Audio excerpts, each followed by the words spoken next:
as a trader, most of your year's returns, actually, when you really look at it, often come from 3 or 4 trades. I think about it like scratching around for diamonds. You've got to be scratching if you want to find anything. You don't know when the next big diamond is going to reveal itself. So we have Garth McKenzie, who is from Traders Corner and talking with traders. Run us through this wonderful website that you've constructed there with, I think, it's almost from our offices. Is it that picture? Well, it's an old picture because you can see that the shard is still being built. Of course. but yeah, I mean, obviously that's looking up the Thames in London. The website is traderscorner.london. So basically that is where I publish all my market strategy. I do a thing every day called the Daily Desk Journal, looking at what I'm doing in the markets, where I'm seeing opportunities. It's up before 8:30 a.m. South African time, 7:30 a.m. London time. Nice. So I'm up early in the morning working on this, putting together some strategies, very much technical analysis focused.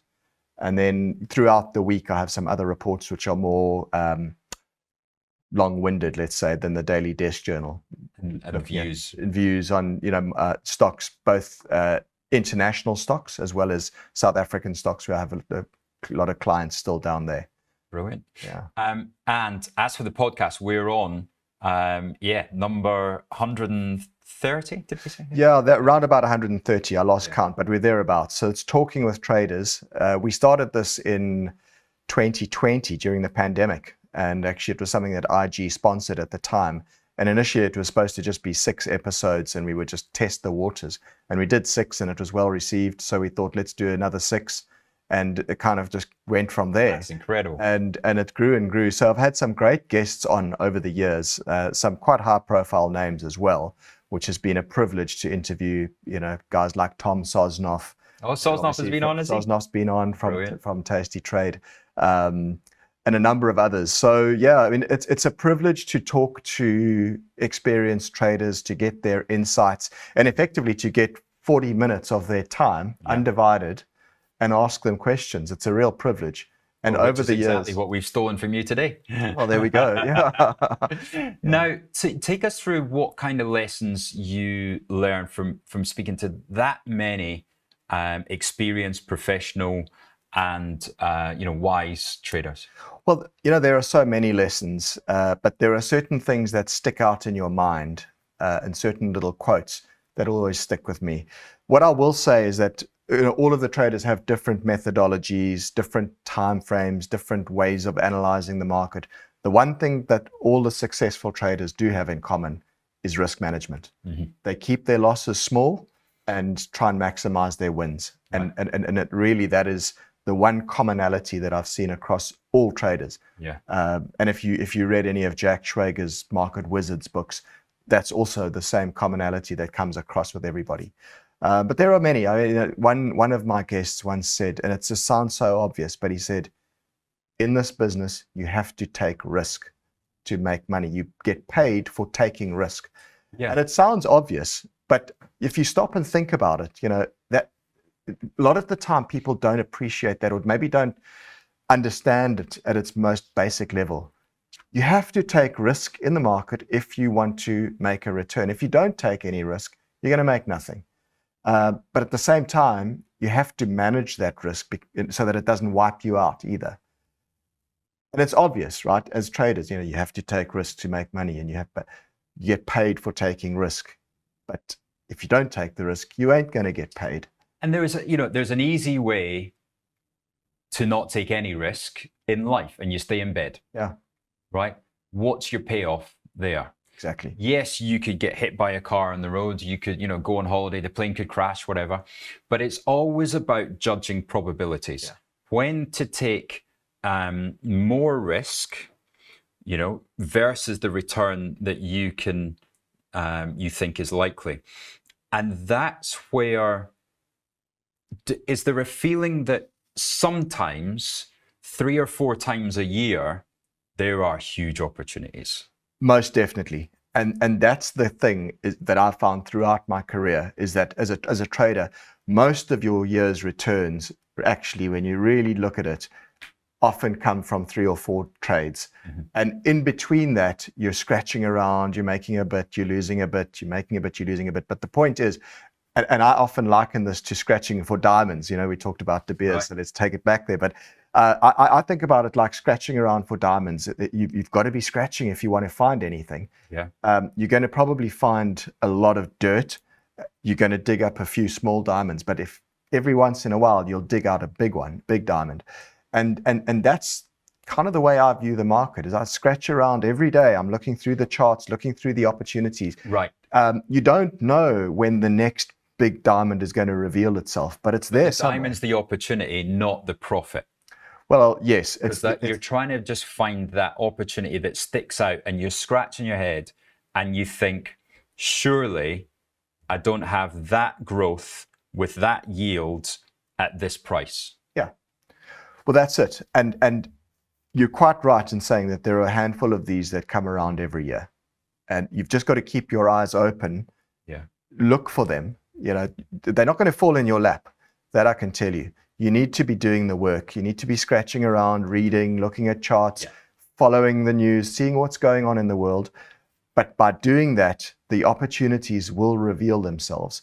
And then it's a question of knowing when to act, how to act, but how to manage the risk as well on those things. Because is there a recurrent theme of when people get burnt and when they take big hits? You know, upon reflection, would they now know how to miss those? Well, I think it comes with experience. You learn how to manage risk. You know, look, every trade that you go into, it's a probabilities game. You don't know whether it's going to be a winner or a loser. Sometimes you can have an opportunity that you think looks like an absolute sitter, and it doesn't work. That's happened to me many times as well. Right. So you've kind of got to go into every trade knowing the risks and knowing what your plan is if it doesn't work out. Where's your stop loss? How big is your position size? Yeah. Where do you call it quits, right? And I think that's we talk about a lot of the commonalities of what successful traders do keep losses small and maximize winners. What unsuccessful traders do is the opposite. And unfortunately, we see far too much of that in the retail space, especially where a lot of traders will allow their losses to grow and you know, to the point where they become too big. Yeah. But they're also then so eager to snatch at small profits. That's not the way to do it, right? But it is so common, isn't it? It's so common, and it's kind of human nature. Yeah. And you've almost got to train that out of yourself as a trader to be comfortable holding winners. And that's not an easy thing to do. You know, in my experience as a trader, the hardest thing to do is knowing the right time to sell, right? Getting a good entry, can do that. Cutting a loss, can do that. Knowing the right time to sell, very, very difficult, because, you know, you either often you sell too soon, or maybe you stay too long and overstay your welcome and end up losing some of your profits. So it's a tricky one to navigate, that managing profits as well. But selling for the right reasons. Yeah. Not selling because you've made a profit. Yeah. That's one of the real main keys, is that, you know, you see a nice big blue number, and that should have absolutely no effect on whether you choose to stay in the position or come out of it. Yeah, exactly. Don't trade based on what your P&L is doing. Trade based on what your strategy says, right? You know, like an example right now, we didn't talk about cryptos, but Bitcoin's broken out. Long MicroStrategy at the moment. Caught a nice break there. It's moving higher. The trade is working, and it's so tempting to grab the profit. But my rules are saying stick it out, because this thing's running. Short interest in the stock is still very high. Right.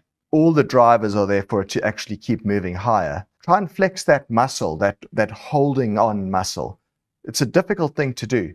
But I mean, look at some of those. Look at that move on the left-hand side of your chart there now. I mean, imagine you rode through that. What would have been so tempting, right, in the bottom left-hand corner of that chart would have been to snatch at that profit once you had it after that breakout. But look at what you would have missed on the upside. And now we sit in. You would have missed that, but you also had another opportunity to buy a stock that doesn't pay a yield, Exactly. You could have bought them at the same level. And this is exactly what I think will happen with Palantir. We are here in Palantir, and you will get an opportunity to buy them somewhere down here, whether that's 90, 95, 100. Nothing keeps going up in a straight line. It never has. No, you're quite right. Nothing does go up in a straight line forever. And especially when you get something that goes parabolic like that, where the chart, the steepness of the trend becomes steeper and steeper and steeper to the point where it almost looks like it's going to fall over backwards. That's often the time to be the most careful. And I mean, I agree with you. I think at some stage you will see Palantir come back again and you'll get an opportunity to buy it cheaper. But if you're in it now, I mean, I guess my thinking would be, run some sort of a trailing stop loss. Maybe it's a break below the prior week's low is your exit signal. But if it doesn't do that, if it doesn't break below the prior week's low and it keeps on screaming higher and squeezing up and up and up, well, then maybe there's more money to be made. Let the market reveal that the top is in, as opposed to just trying to guess where the top is going to be. I do think it's different in something like Bitcoin, because Bitcoin isn't necessarily a thing in itself. Maybe gold's the better example, right? To me, gold isn't a thing. Gold is the opposite of the government and the government's discipline on budgets and the central bank's discipline on things like QE. So all I'm doing is actually being short government discipline. That's my view on holding gold. And therefore, I'll hold this till it's 5,000. And also what you're also doing by holding gold is you're effectively short fiat currencies. If you look in history, the one thing that fiat currencies do all over the world is devalue. Right? Because governments print more of it and more of it and more of it. So go back, as far as you want to, and you'll see that over time, fiat currencies devalue. What hasn't devalued is gold. Gold's been the ultimate hedge against, as you say, against governments, against weakness in fiat currencies. So it's a great hedge. Unfortunately, it doesn't pay you any yield. That's the downside of gold. But it does preserve your purchasing power over the long run. Garth, thank you very much. That time has flown. Wonderful to chat. Thank you for having me.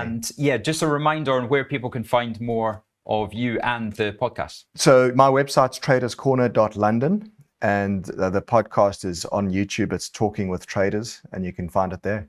Fantastic. Great to chat, and we'll see you again soon. Thank you.